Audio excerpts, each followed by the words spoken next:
முன்னாள் அமைச்சர் ஆர்பி உதயகுமார் வந்து ஓபி ரவீந்திரநாத் வந்து யாருன்னே தெரியல, நான் தேடி பார்க்குறேன் கூகுளில் அப்படின்னு சொல்லி ஒரு சர்ச்சை கிளப்பியிருக்காரு. அது சம்பவம் ஏற்கனவே நான் சொல்லிவிட்டேன், உதயகுமாருக்கு பதில் சொல்லுகிறது என்று. வெங்கடேசன், டாக்டர் வெங்கடேசன் அவர்கள் பாசறையினுடைய மாநில செயலராக இருந்த பொழுது என் மகன் ரவீந்திரநாத்தையும் ஜெயபிரதீப்பையும் அழைத்து, யாராவது ஒருவர் தேனி மாவட்டத்தில் மாவட்ட செயலாளராக நான் போடுகிறேன் என்று சொல்லியிருக்கிறார்கள். என் மகன்கள் என்னிடம் வந்து சொன்னார்கள்.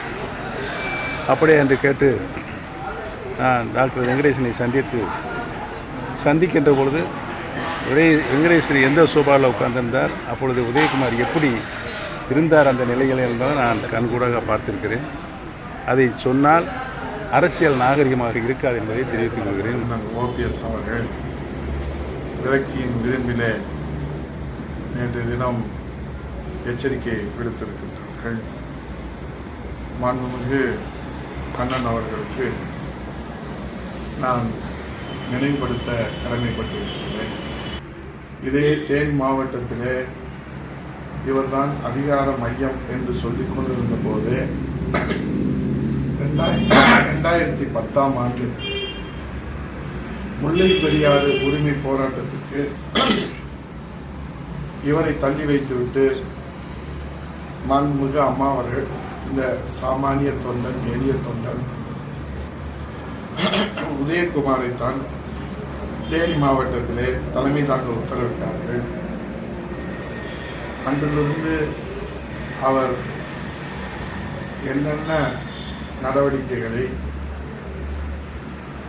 தன் அதிகாரத்திற்கு போட்டியாகவோ இணையாகவோ துணையாகவோ அல்லது பின்னாலோ முன்னாலோ எந்த வடிவத்திலும் வந்துவிடக்கூடாது என்பதற்காக அவர் எடுத்து வைத்த முயற்சிகள் எல்லாம் அவருடைய மனசாட்சிக்கே தெய்வ சாட்சியாக விட்டுவிடுகின்றேன்.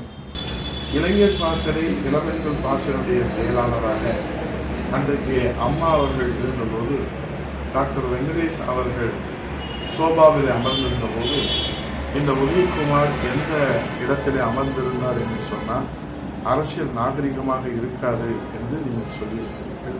தயவு செய்து அதை சொல்லுங்கள். உங்கள் காலிலே விழுந்து வணங்கி கேட்கிறேன். நான் எந்த நிலையிலே அமர்ந்திருந்தேன் என்பதை நீங்கள் சொல்லுங்கள். நீங்கள் உட்கார்ந்திருந்த இடத்திலே தான் நானும் உட்கார்ந்திருந்தேன். இன்றைக்கு சம்பந்தப்பட்டவர்கள் இருக்கிறார்கள். ஆகவே தயவு செய்து அதை நீங்கள் நாகரிகம் கருதி சொல்லாமல் இருக்க வேண்டாம், சொல்லுங்கள். அது என்ன உண்மை என்று உலகத்திற்கு தெரியட்டும். ஏதோ ஒரு மூடு மந்திரம் போல நீங்கள் வைத்திருப்பதனாலே என் மீது ஒரு தவறான அபிப்பிராயத்தை என் கழக பணி மீது, நான் கழகத்தின் மீதும் தலைமை மீதும் கொண்டிருக்கிற விசுவாசத்தின் மீதும் நீங்கள் களங்கம் கற்பிக்க முயற்சிப்பதை என்னால் தாங்கிக் கொள்ள முடியவில்லை. நான் இதை வேதனையின் உச்சியிலே இருந்து, நீங்கள் விரக்தியின் விளிம்பிலே இருந்து கேட்ட கேள்விக்கு நான் வேதனையின் உச்சியிலே இருந்து உங்களுக்கு தாழ்மையோடு உங்கள் கவனத்திற்கு நான் எடுத்து வைக்கின்றேன். உங்கள் மனசாட்சியோடு பற்றி சொல்லுங்கள். இந்த உதயகுமார் உங்களிடத்திலே ஏதாவது நிலையிலே நான் பதவிக்காகவோ பட்டத்திற்காகவோ அதிகாரத்திற்காகவோ அல்லது செயல் நடவடிக்கைகளுக்காகவோ நான் நின்றதில்லை. அம்மா அவர்கள் எனக்கு அங்கீகாரம் வழங்கினார்கள்.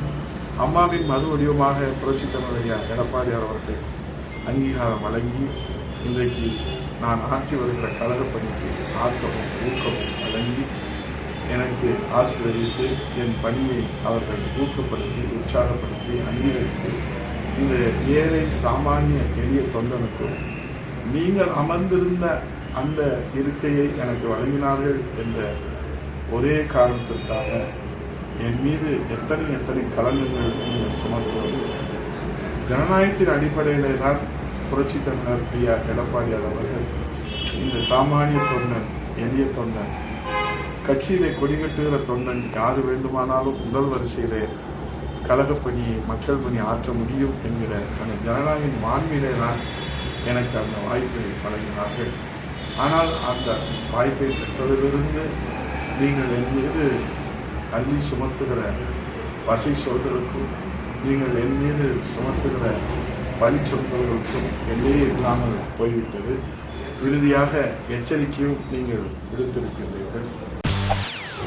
செய்திகளை உடனுக்குடன் தெரிந்து கொள்ள உடனே சப்ஸ்கிரைப் பண்ணுங்க.